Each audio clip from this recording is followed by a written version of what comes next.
આપણું નામ? મારું નામ બારિયા પંકજભાઈ અને કોળી સમાજ અગ્રણીય.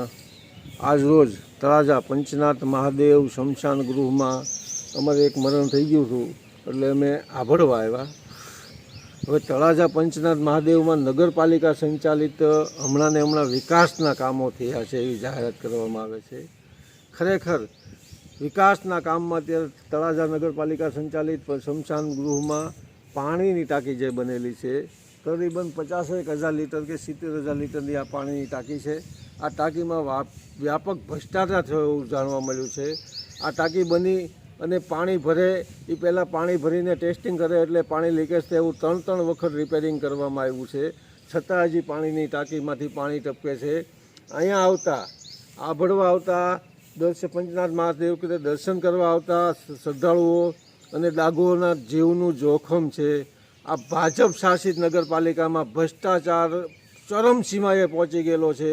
આમને કોઈ કહેવાવાળું નથી, આમને કોઈ કાન પકડવાવાળું નથી. કરોડો રૂપિયાના વિકાસના કામ ખાલી ફોટામાં દેખાડે છે, પણ અંદરથી કામ તમે જુઓ તો અંદર ખોખલું જ કામ હોય છે. એનો જીવતો જાગતો નમૂનો આ પંચનાથ મહાદેવની પાણીની ટાંકી છે. આ બારામાં મારે 18 વર્ષના પ્રમુખોને એક અરજી કરવી છે કે ભાઈ વિનંતી કરવી છે કે આ બાબતે તમે એક થઈ સંગઠિત થઈને અને તળાજા નગરપાલિકા ભાજપ શાસિત જે નગરપાલિકા ચાલે છે એમનામાં અરજી કરો, વિનંતી કરો અને આ ભ્રષ્ટાચારી ભાજપને ગમે એમ કરીને આના કાન પકડો અને આ એને દેખાડો કે આ તમારો વિકાસ ક્યાં છે.